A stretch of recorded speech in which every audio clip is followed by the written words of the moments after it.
हम पढ़ने वाले हैं लॉज ऑफ केमिकल कॉम्बिनेशन के बारे में। तो केमिकल कॉम्बिनेशन मतलब यहाँ पे केमिकल कॉम्बिनेशन क्या है, केमिकल रिएक्शन की बात हो रही है।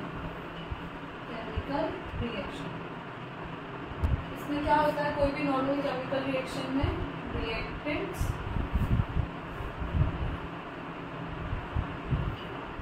will react to give the products। Reactant एक या एक से ज्यादा हो सकते हैं और प्रोडक्ट भी सिमिलरली एक या एक से ज्यादा हो सकते हैं। ठीक है, तो जब भी कोई रिएक्टेंट कंबाइन करके प्रोडक्ट बनाता है तो उसके लिए हमारे पास सर्टेन लॉज हैं। सर्टेन लॉज हैं, कौन से लॉज हैं? फर्स्ट लॉ है law of conservation of mass.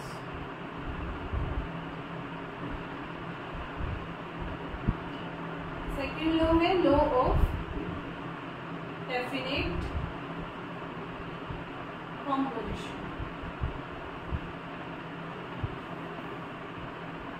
Third law है law of multiple proportions.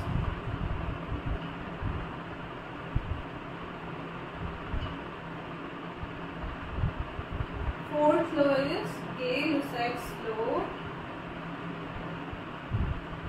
of combining volumes।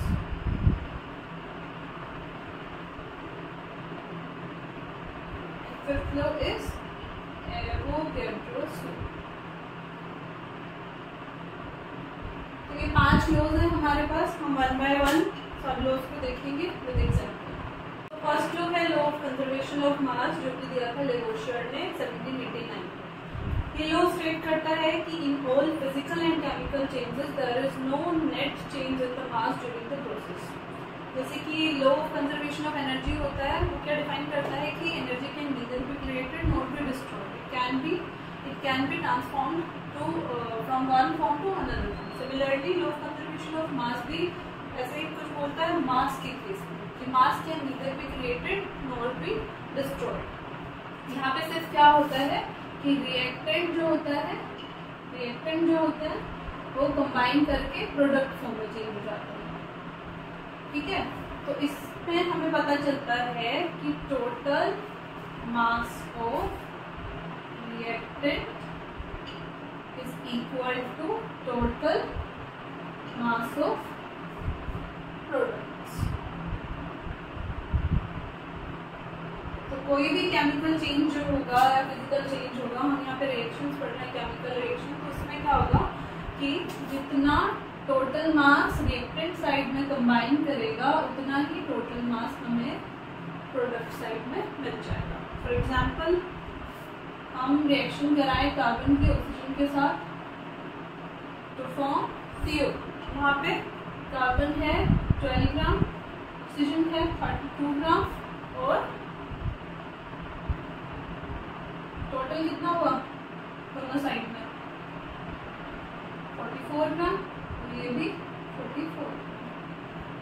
तो total mass of reactant is equal to total mass of product. एक और एग्जांपल अगर हम देखें तो जैसे कि H2 plus O2 will give H2O। इसको बैलेंस करेंगे तो इधर 2 हाइड्रोजन इधर 2 ऑक्सीजन, इधर 2 से मल्टीप्लाई रहेगा, हाइड्रोजन 4 होंगे, इसको 2 से मल्टीप्लाई करेंगे। तो यहाँ पे मास कितना है रिएक्टेंट साइड में, हाइड्रोजन का 2 4 ग्राम 32 ग्राम, और इधर अगर हम एक H2O का देखें तो 2 + 16 यानी 18 multiply by 2 that is equal to 36 gram, और रिएक्टेंट साइड में भी कितना है 36 ग्राम। तो total mass of reactant is equal to total mass of product. Second law है लॉ ऑफ डेफिनेट प्रोपोर्शन, जो कि दिया था ब्राउस ने 1799 में। ये लॉ होता है कि a given compound always contain exactly the same proportion of elements by weight. जैसे कि 2 एलिमेंट्स हैं वो कंबाइन करके एक कंपाउंड बना रहे हैं, तो जो उनके मासेस का रेशो होगा वो हमेशा सेम होगा। जैसे कि यहाँ पे क्या है, हाइड्रोजन का 2 ग्राम, ऑक्सीजन का 16 ग्राम, तो मासेस का रेशो क्या है 1:8। तो H2O चाहे किसी भी सोर्स से आया हो, किसी भी तरीके से फॉर्म किया गया हो, किसी भी केमिकल रिएक्शन में किसी भी चेंजेस से बनाया गया हो, उसका जो मासेस का रेशियो होगा, हाइड्रोजन और एलिमेंट के मासेस का रेशियो होगा, वो हमेशा 1:8 होगा। सिमिलरली हम बात करें CO2 की, यहाँ पे कार्बन है 12 ग्राम और ऑक्सीजन है 2 ग्राम। मासेस का रेशियो कितना है? 3:8। तो जब भी CO2 बनाया जाएगा, किसी भी मेथड से बनाया जाए कि कोई भी सोर्स हो CO2 का, बट जो कार्बन और ऑक्सीजन के मासेस का रेशियो होगा वो हमेशा 3:8 होगा। को लॉ ऑफ कांस्टेंट कंपोजिशन भी बोल सकते हैं। इसमें क्या होता है, जैसे कि एग्जांपल है NCERT में क्वाड्रेंट है, प्राउस्ट ने क्यूपरिक कार्बोनेट पे काम करते हुए क्या पाया कि दो सैंपल उन्होंने लिए, एक नेचुरल सैंपल लिया क्यूपरिक कार्बोनेट का, दूसरा सिंथेटिक सैंपल लिया, और percentage composition all the element जो इसके अंदर कंबाइंड है उनका परसेंटेज कॉम्पोजिशन उन्होंने स्टडी किया। तो उन्होंने क्या देखा कि इसमें कॉपर, कार्बन और ऑक्सीजन जो इन्होंने लिया है, इनका परसेंटेज जो नेचुरल सैंपल में पाया गया, कॉपर का, कार्बन का और ऑक्सीजन का, जो नेचुरल सैंपल में है एकदम सिमिलर परसेंटेज क्या है सिंथेटिक सैंपल में। तो क्या होता है कि लॉ ऑफ कांस्टेंट कंपोजिशन, मतलब परसेंटेज कंपोजिशन जो रहेगी किसी भी कंपाउंड के अंदर एलिमेंट्स की, वो परसेंटेज कंपोजिशन हमेशा सेम।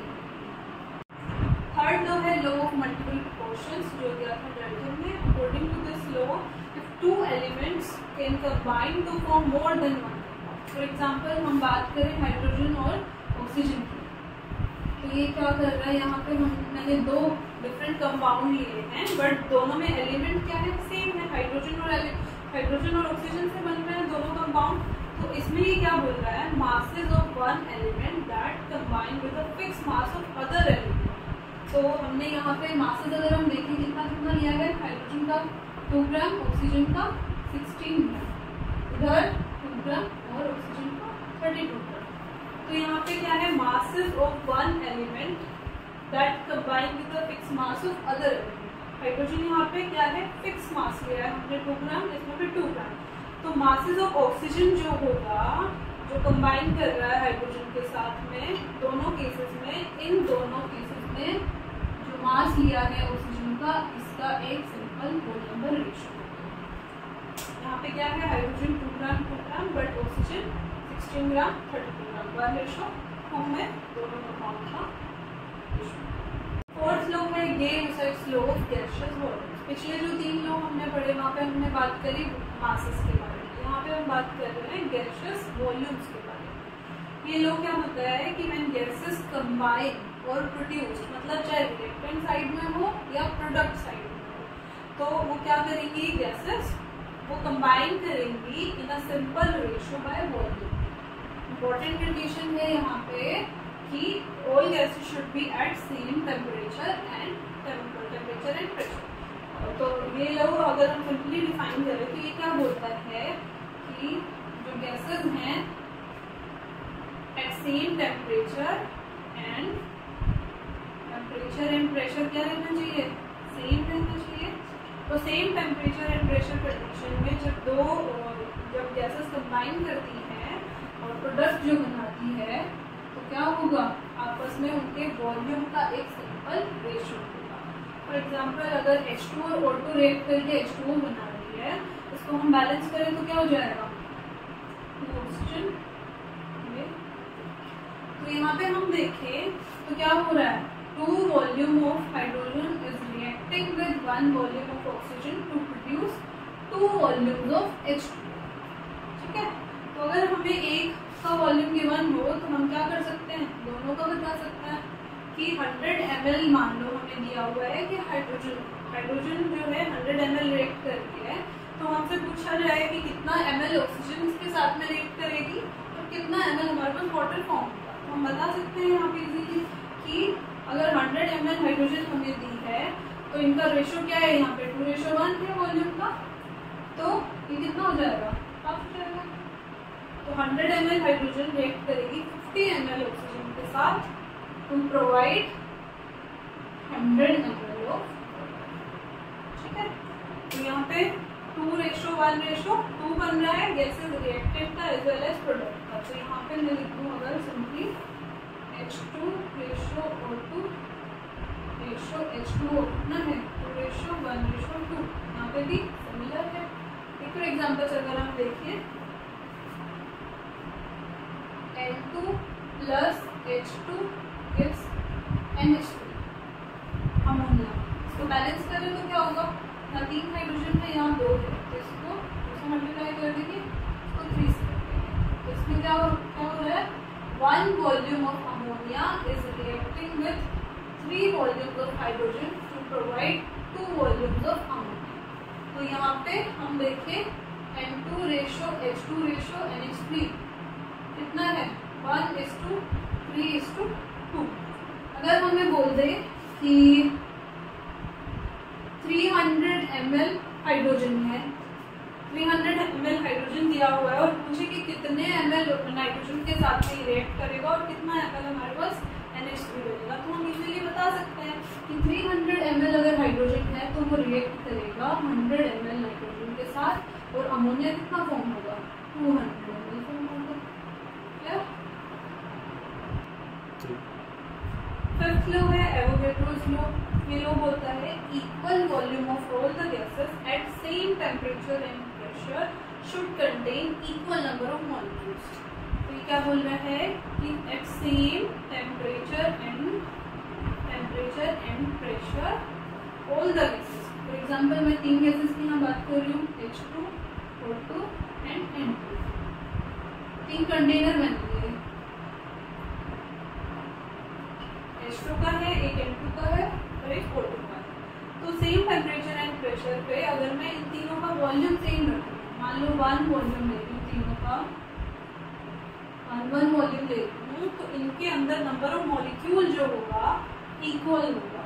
मान लो इसके अंदर क्या है X मॉलिक्यूल्स, इसके पास अगर X मॉलिक्यूल है तो इसके पास भी X मॉलिक्यूल्स होंगे और इसके पास भी X मॉलिक्यूल्स होंगे, रिगार्डलेस ऑफ चाहे इसका मास कितना भी हो, इसका कितना भी हो, इसका कितना भी हो, इनके मासेस में बहुत डिफरेंस है। इसका कितना है 2 ग्राम, 32 ग्राम, 28 ग्राम। चाहे मासेस जो भी हो, अगर टेम्परेचर और प्रेशर की कंडीशन सेम है तो तीनों केसेस में क्या होगा सेम वॉल्यूम है। इंपॉर्टेंट कंडीशन क्या है कि वॉल्यूम सेम होना चाहिए।